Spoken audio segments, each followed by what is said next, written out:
Okay, so good day everyone. Our new lesson, applying Newton's law of motion.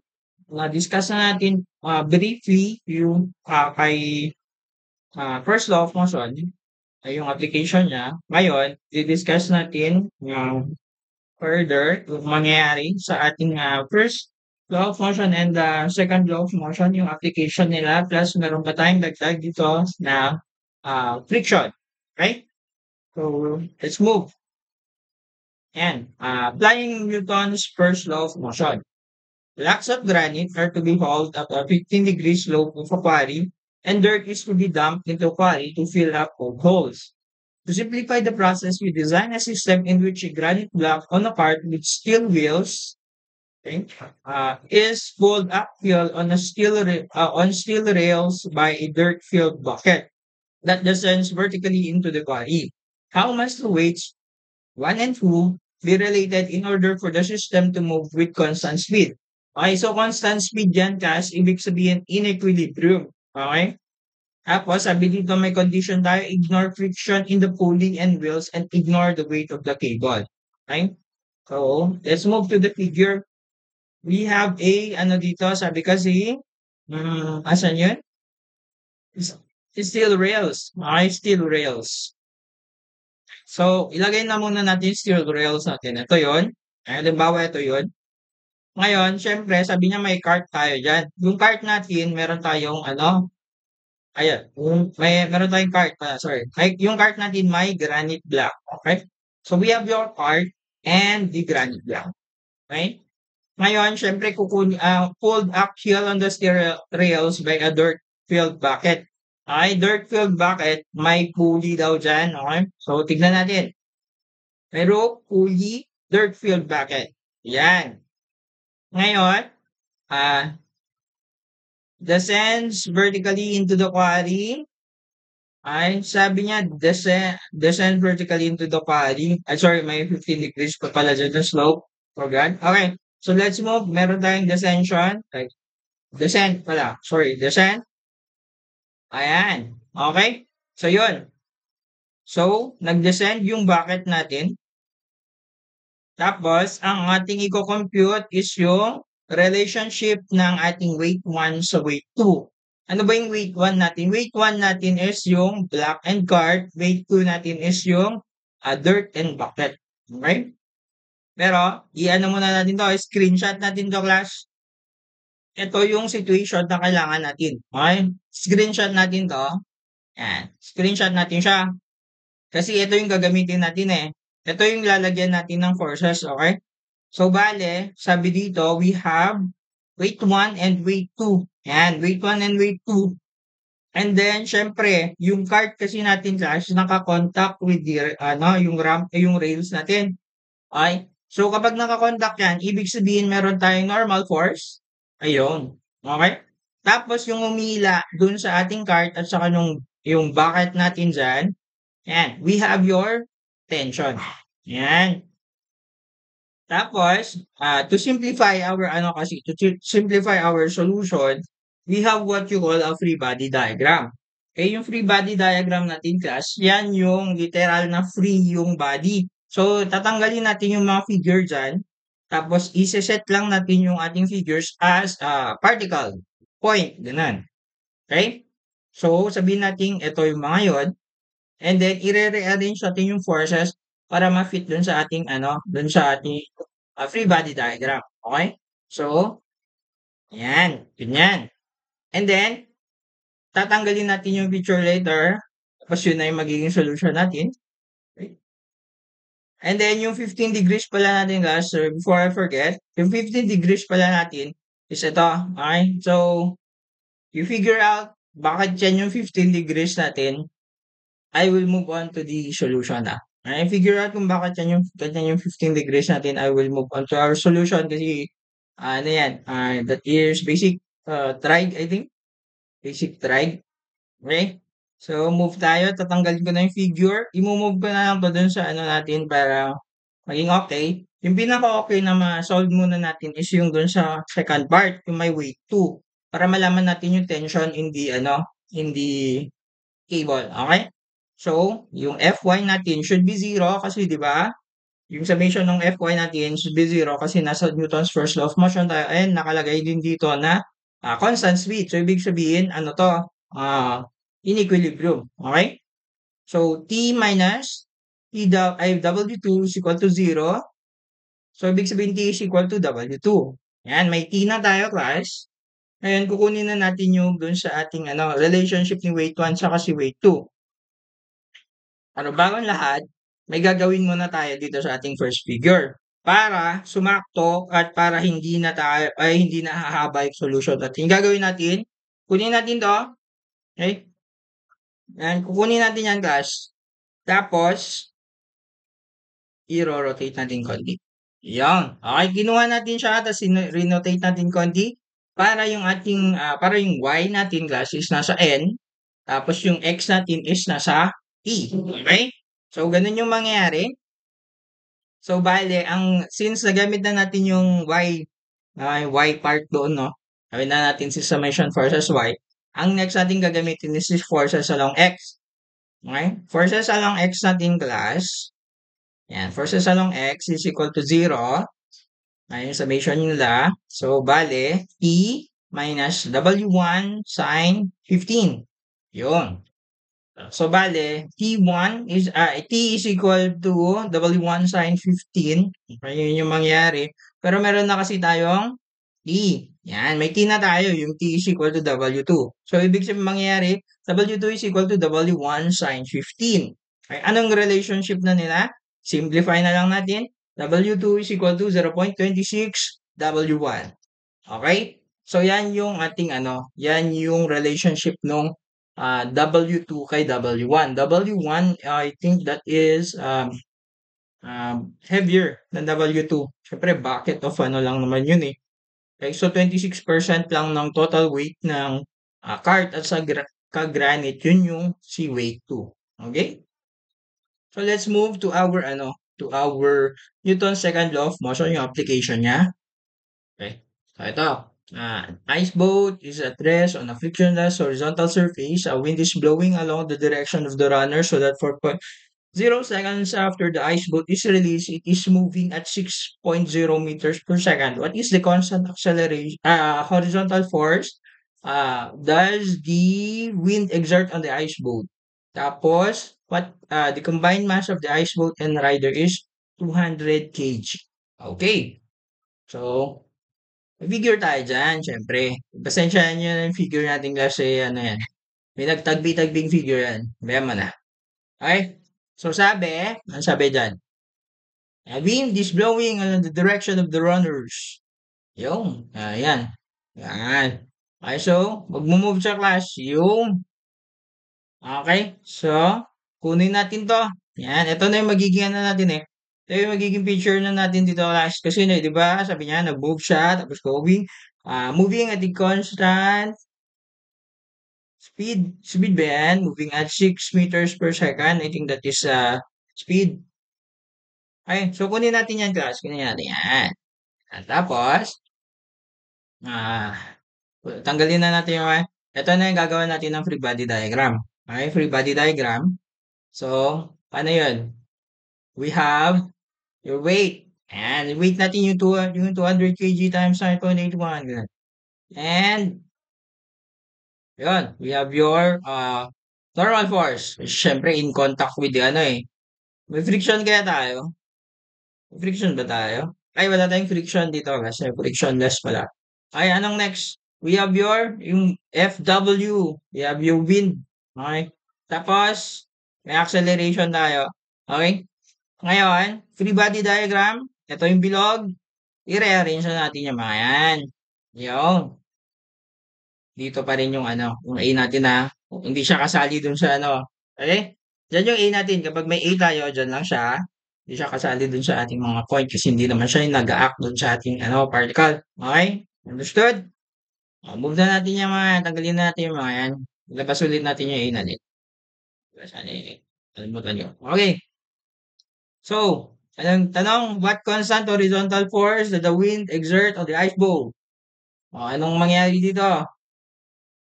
Yan, f of x natin kasi nandun yung force of the wind eh. F of x is equal to force of the wind is equal to m times ax. Ngayon, wala tayong ax class. So, isosolve muna natin si ax. Okay? So, solving for ax, recall mo to. Okay? Recall mo yan. Vx is equal to v naught x plus axt. Okay? So, anong v naught natin? V naught x is equal to 0 kasi starting at rest. Vx natin, yan yung 6.0. Okay? T natin, 4 point second. Ay, 4 point second. 4.0 seconds. Okay? So, anong gagawin? Yung. Okay. And next, substitute the values. Ang lalabas, 1.5 meters per second squared. Okay. Ano nang next natin gagawin? Substitute yung values. Of course. Of course, substitute yung values. Yan. 200 times 1.5 is equal to 300 newtons. Yan na ba yung final answer? Yan na yung final answer. Okay, napakasimple guys. Napakasimple. Ganyan lang yun. Ha? Ganyan lang yun. So simple. Punta na tayo sa ating next lesson. Kaya pa new lesson. New lesson to. Ito yung hindi diniscuss ni sir pero lumabas sa exam. Or still, tinanggal niya naman. Okay? So, new lesson natin. May new lesson tayo. Friction force. Okay, friction force. Ito yung one of the contact forces na meron sa ating 4.1, I think. 4.1. Yes, 4.1. Okay, so ito. Friction force tayo. Okay. Magre-recycle si sir ng figure. Yan. Diba? Alala nyo to eh. Ito yung, may ano na siya, may platform na siya, class. Platform na. Okay? Ito yung hihilain. Di ba? Pero tignan nyo, mangyari dyan. Hinila. Nagkaroon ng andun, no, sobra dun, class. So, di ba? Di ba? Ulitin natin. Kasi, di ba? Nung una, wala yun. Siyempre, ginawang realistic na ni sir. Oh, nakita niya kasi hindi magandang tignan eh. Ito, tignan niyo. Hihilain yan. O, di ba? Hinila. Tapos may sobra dun kasi syempre hinila yung tali, di ba? Mas realistic na to, class. Okay? So, let's go back to the lesson. Okay, so, friction force natin. Tignan muna natin yung mga forces na meron dito sa ating figure. Okay? Ito yung figure na bibigyan natin ng forces, ha? Ayan, picture natin yan. Yung, okay? Ayan. Tanggal. Tapos, yun, may weight tayo. May normal force, of course, kasi nga, nakakontakt dun sa surface yung platform na yan, no? And, meron tayong, yun, may force tayo dito. Yung force na yan, tension dapat yan, pero Fs na lang nilagay ko. Okay? Siyempre, pinag-uusapan natin yung klase, friction force. Siyempre, may friction dapat yan. Pero bago lahat, meron din tayong acceleration. Okay? Siyempre, may nangyari acceleration dyan kasi may motion yan eh. Diba? Okay? Bago natin nilagay si friction, ganito kasi yung nangyari dyan. Kaso, kita nyo yan? Okay?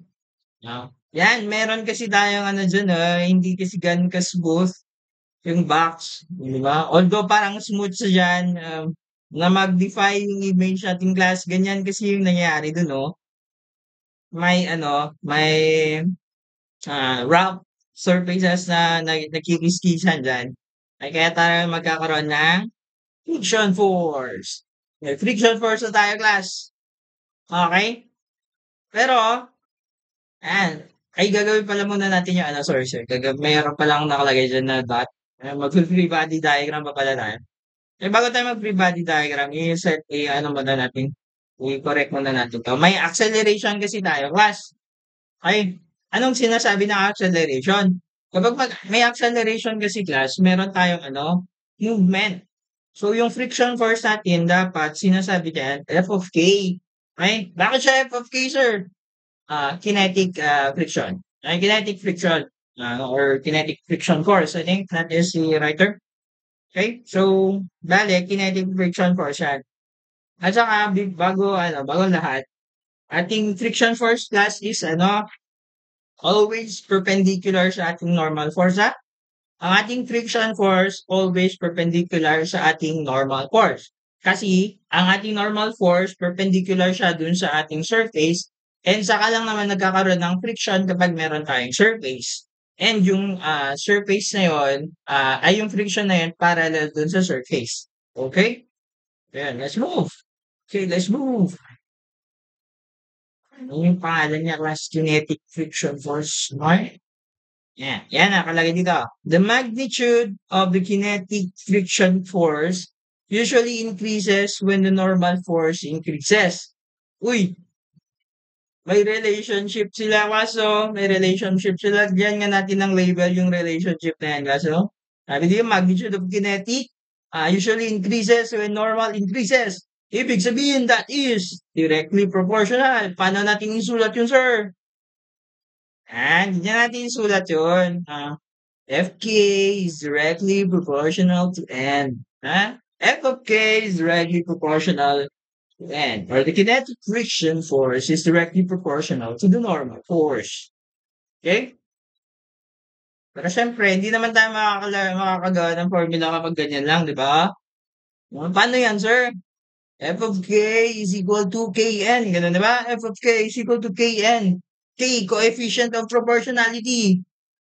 Pero dito class, sa ating sa ating forces, sa friction, sa friction, meron tayong mu. Okay? So yung mangyayari dyan, eto, F of k is equal to mu kn.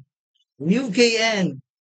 Si mu k is your coefficient of friction. I think, yun nata yung coefficient of friction. Yun nata yung nakalagay dyan. Pero, eto, may k. So, ibig sabihin coefficient of kinetic friction. Alam na natin kung ano si N. Hindi pa natin alam kung ano si mu k. Sir, ba't na namin kukunin yan, sir? Sir, solve ba yan? May gamit ba yan, sir?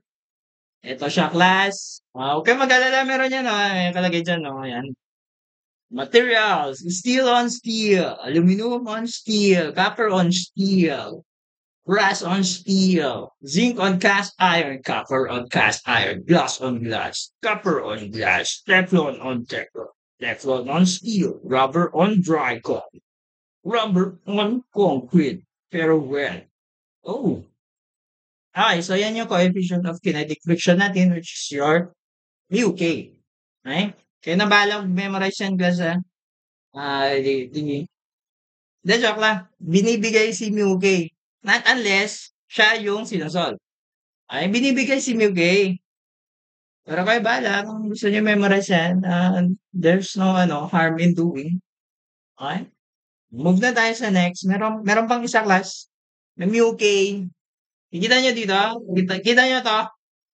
May nakaligtaan si sir, may tinanggal siya, Siyempre, meron pang susunod, eh. Okay? Let's move. Friction force. Okay, friction force muna. Friction force muna. Okay?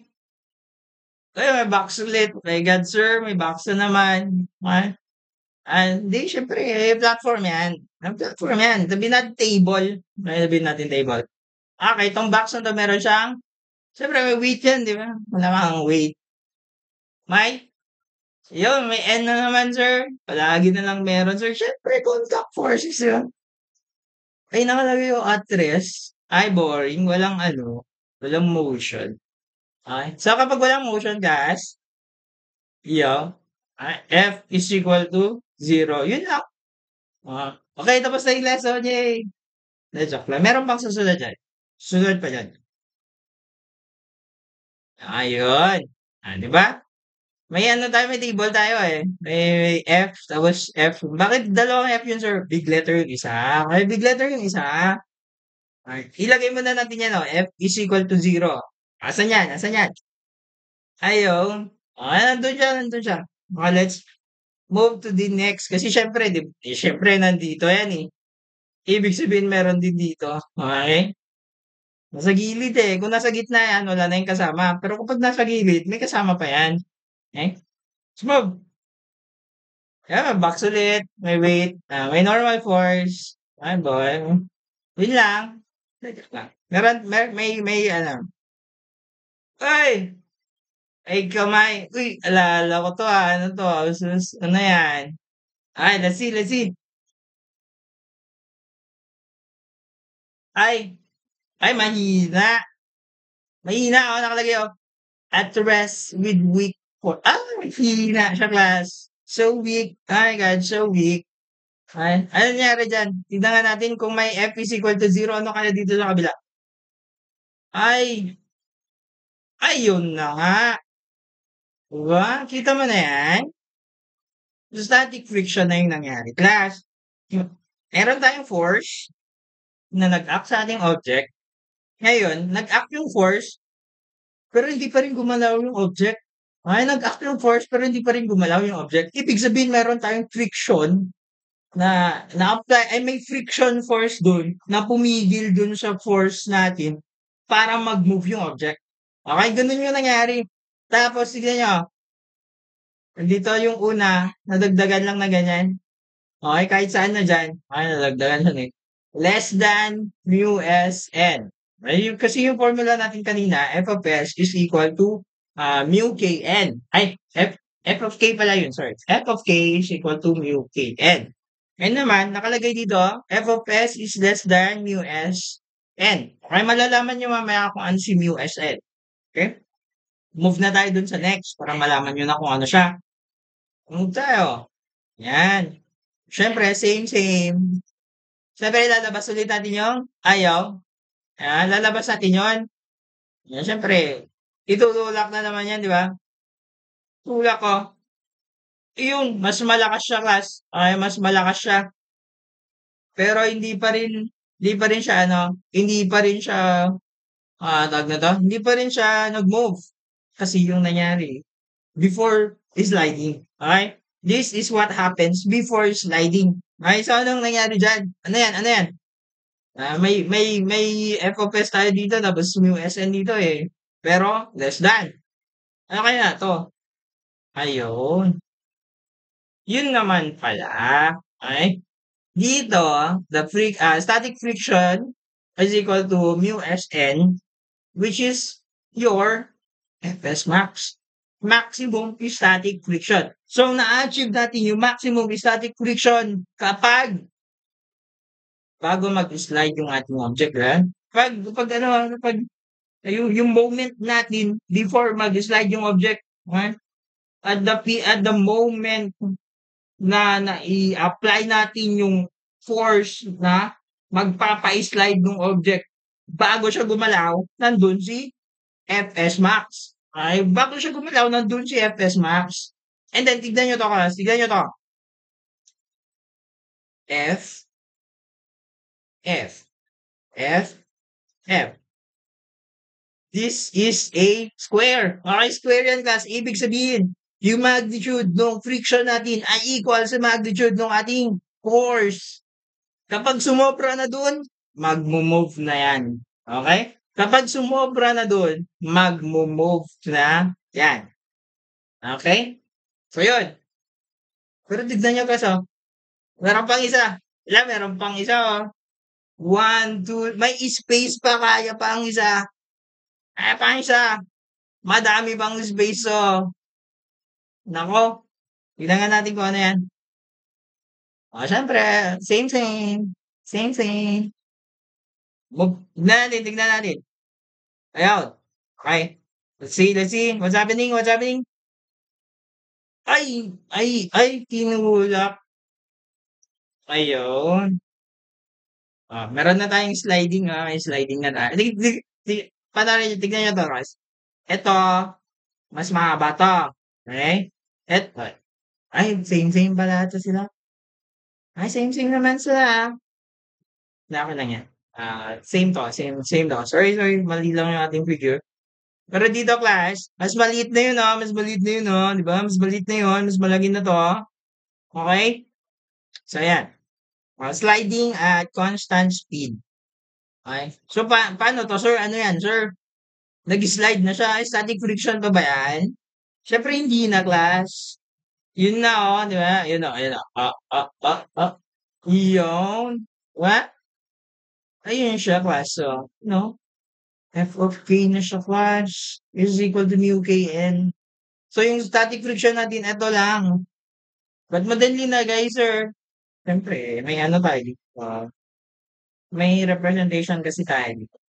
Yung S natin glass, yung S natin, dito muna kapag hindi siya gumalaw. Tapos kapag nag-apply ka na ng F, dito na siya, around here. Okay? Kapag nag-apply ka na dito, dito, dito. And then, before sliding, mari-reach mo yung Fs max. Which is ito. And then, at that moment, kakaroon na tayo ng FK. Okay, kakaroon tayo ng FK. Pansin nyo, may papansin ba kayo? F natin, okay? F natin dyan, and F natin doon. Kaya siya bumaba, class. Okay? Kaya siya bumaba. Okay? So, ayun. Move tayo, move tayo. Okay na yun, okay na yun. Actual force of the static friction can have any magnitude between 0. O yun na. Any magnitude between 0. There is no force parallel to the surface. And the maximum given, the maximum value given by mu s n. Ito nga, yun. Yun.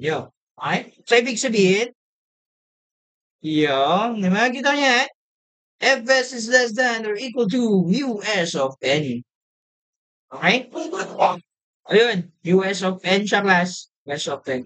Lakas na ng ulan. Ay, mu s of n. Gusto niyo ba example? Ay, syempre, gusto niyo example, di ba? Ay, nako. Mag-example tayo mamaya.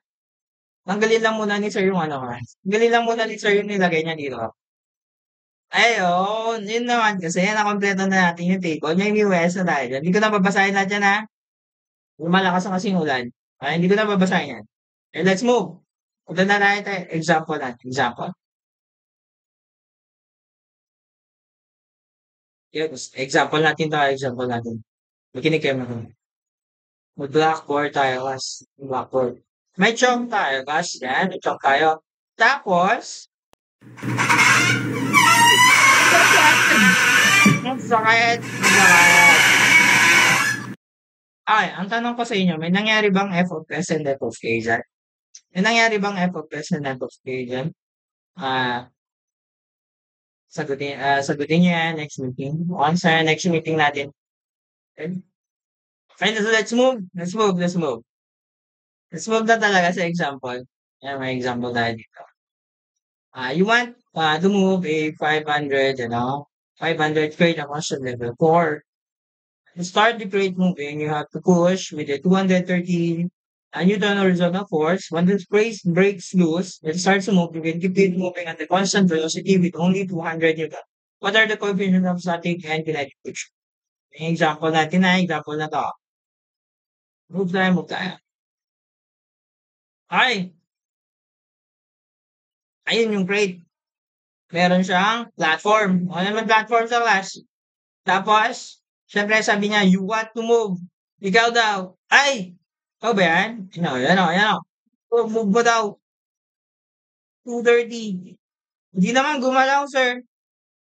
Syempre, gagamitin natin yan, guys. Gagamitin natin yan. Picture natin yan. Picture natin yan, o. Picture natin. Kundi, screenshot na eh. Yawn! Okay? Tanggalin. Next tayo. Next tayo. Yan, gumalaw na, di ba? Gumalaw na, class. Breaks loose. Yan, gumalaw. Breaks loose. Tapos, yung 200 newtons yun, o. Yan o. Keep moving. Yan. Keep moving. Nakintay pa natin. Yan. Keep moving. 200 newton eh. Gan na daw eh. O, diba? Keep moving. Ayan pa. O. Ay! Tumigil naman na siya, class. Pagod na siguro. Okay, so let's see. Yan, screenshot ulit natin. Kailangan natin 'to, eh. Screenshot natin 'yan. I-screenshot. Yun, tanggal. Okay? Since screenshot na natin 'yon, gagamitin na natin siya. Okay? Yan. Ito na yung i-screenshot natin. Ganyan, mahilig si sir screenshot, eh. Screenshot. Ay, FBD. Hindi, mamaya, forces muna. Ay, forces muna. Ay, nagpapakita pa rin pala yung example. Tala mo na. W. N. FS. Ayun yung particle. Ayun yung particle. FBD. Yan, FBD. Anong tanong, anong tanong? Ay, coefficient of ano lang pala eh. Dali-dali naman nito, sir. Unang gagawin, kailangan natin si N. Okay, unang gagawin, kailangan natin si N. Okay, so let's move. Summation forces along Y. Uy, tama si sir. Ay, tama si sir. Okay, let's see, let's see. Ano mangyari dyan? I think that is N minus W na ba? Ay, tama nga. N minus W. N is equal to 500 Newton. Ay, yun ba? Tama ba? Ay, ayun. Tama nga. 500 Newton. Oh, may N na tayo, may N na tayo. Oh, next, next. Y tayo. X tayo. Sorry, X. You know, X o, X o. Oh, paano yan, paano yan? F of S minus friction sa static. Tama ba? Ay, bakit Fs max, sir? Fs lang sinulat ko dun, sir. Kaya mo na. Nakalimutan ko. Sorry. Okay, so, Fs is equal to Fs max, which is equal to USN. Di ba? USN, no? USN. USN, no? USN, no? Ayun, di ba? Okay, so paano yan? Paano yan, sir? Paano yan, sir? See, let's see. Ayun, di ba? May Fs kasi tayo, class 230. Ano, nakasulat ang laki-laki. Basa ka. Sorry, hindi ko pala binasa. Tama pa, may 230 pala siya, sorry. Ako yung pinagbabasa. Ayan, tapos over N, nakuha natin yung N, 500 newtons. Ayan, tama ba yan? Yan na ba yun? Siyempre, yan na yun. Ganun lang kasimple yung buhay. Ganun lang kasimple yung buhay. Yan na yun. Okay, so let's move. Ano na? Ay, kinetic na tayo. Kinetic na tayo. Kinetics. Kinetics. Ha? Okay, let's see. Okay, eto na eh. Eto na yung screenshot ni sir eh. Ito yung screenshot niya, oh. Ay, so, syempre, lalagyan na naman natin yung mga pinaglalagay natin kanina. Eto dyan. Yan dyan. Okay, first tayo dito. Tapos may f of k tayo doon. Okay? So, let's see. Syempre, may ano dyan, butas. May bilog na naman dyan. Ilalagay na naman natin sila dyan. Tapos meron tayong F of y na naman. Siyempre, F of y natin kanina, yun lang din naman natin yung mangyayari dyan eh, 500. Tapos, ang mag-iiba is yung, ano natin, FK natin. FK natin is 200, tama ba? Punta tayo sa F of x. Tapos, FK minus FK. Sorry. Force na sa kinetic minus friction force. Ay, kinetic friction force is equal to 0. Okay? Yan. Mu Kn. Mu Kn na tayo. Yung Fk natin, yung force sa kinetic natin, for kinetic is 200. Tama ba? So, 200 over 500 lang to. Oh. Ayun, no? Yan na ba yung final answer, sir? Siyempre, oo. Siyempre, oo. Ayan na. 0.4. 0.4. Okay, so yan yung ano. Yan yun. Meron pa bang tanong, sir? Yung wala na. Yung wala na. Wala na ata eh. It's a prank. Meron ba? Okay. So, what is the friction force if the crate is at rest on the surface and horizontal force of 50 Newton is applied to it? Ay, ala. 230 naman nakasulat. Nasulat dyan, sir. O, tingnan mo ha. Hindi ba yan, sir? Hindi ata yan eh. Bayaan mo na.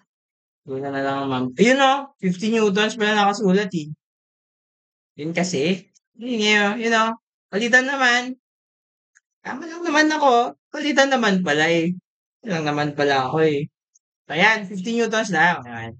What is the friction force that to create is at rest on the surface and horizontal force of 50 newton is applied to it. 50 newton! F of x lang yung solution. Ayan. Anong pinapahiwatig nito, class? Ito kasi yun, oh. Yan kasi yun, di ba? Inulit lang ni sir yung nilagay na kanina dun sa may ano. Pinapakita niya lang na yung f of s natin hindi palaging fs max. Okay, yung f of s natin hindi palaging fs max. Meron pa rin tayong fs. Okay, meron pa rin tayong fs. 50. 230 yung kanina, di ba? So, ngayon, 50. Okay, so ayan na. Thank you for listening, class. Ito yung friction force natin. Okay? So, next lesson, I think, pupunta na tayo sa work. Okay, I think, pupunta na tayo. Okay, so thank you for listening. Bye-bye. So bye-bye.